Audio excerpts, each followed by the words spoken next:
maybe we'll start with the guru gets it started.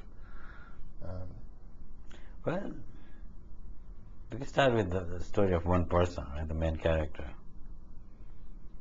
who inherits a tradition and yeah, he has to live up to it, and finds that at least he thinks he cannot, and goes away. It's sort of the family business. Yeah. And the family business is being, is guru the right word, or? Well, guru is a generic term.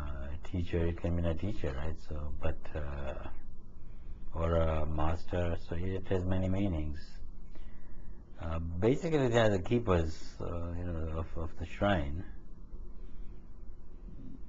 and the shrine is a place where people come to worship, and around the shrine is developed a system of worship of a community of people. And that is not uncommon in small places in India. I mean, not every place has it, but it's not unusual. People know about these things. The central character gets a chance to go to Harvard, of all places, and goes, which breaks the continuity breaks the continuity, and continuity is very important. Yeah. But these things, we live in those times. I mean, these things happen. I came away, went to the United States, and none of my forebears did. So at a certain, I think in the 60s or 50s, things maybe for different communities happens at different times. But there comes a time when the modern world takes over, and this is what happens to Carson in this book. That he goes away, just as I went away, and a lot of people that I knew, at least a few people I knew, who went away. When it wasn't that automatic. Now, of course, everyone goes away, from India and from Africa and so on. But in the 70s, still, it was a big thing.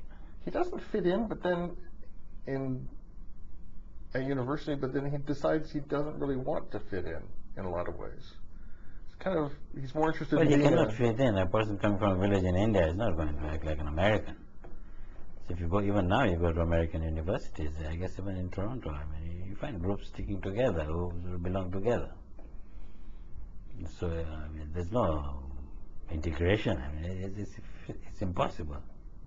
But his extra problem is he's a minority, and then he's a minority within a minority, because he's not Hindu, he's not Islamic, so he can't fit into those groups either. Yeah.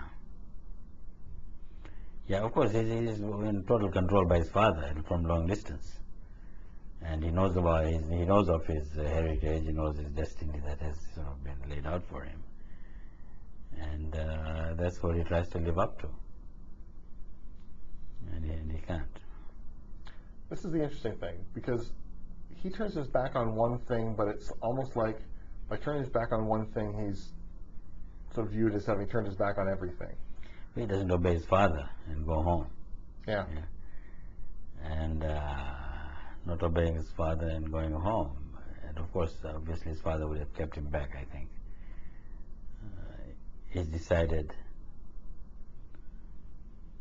that he's broken off. But I think he says he's still not sure. He wants to break off, but still be part of it until his father, until he decides, after a few months, to actually write a letter to cut himself off by saying, I don't want this destiny for me. But before that, he thought he could have it both ways. Still be the son, and still, but not be part of this tradition. But it's impossible for him.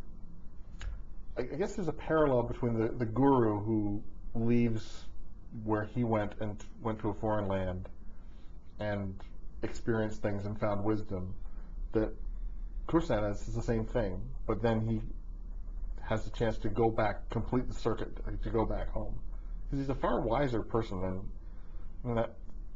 There was a pretty callow youth who left, and it's a much wiser man who returns. Yeah, he's a much older and wiser man of necessity from what he's seen of life, but and seems to appreciate his father more, as I think we all do. yeah, because his father is also caught in his own destiny. He didn't choose to go and preach to people or become a lord. I mean, he just was born into it, and part of it is being born into it, but of course it comes with a very sentimental or devotional attachment to the tradition and the kind of figure, mythological figure of the peer. People have that towards Christ. So it's not easy to leave. And the Catholics have this tremendous sense of guilt. So even Carson, I mean, he has the guilt, he gets out of it, but I think at the end, what keeps him is the sense of responsibility and belonging. Because you may be free, but you're still part of the people. And among Indians, I think community and family is extremely important. You don't break off. It's impossible. The book is The Assassin's Song. It's a novel from two-time Giller Prize winner M.G. Vassanji, and The Assassin's Song is published by Doubleday Canada.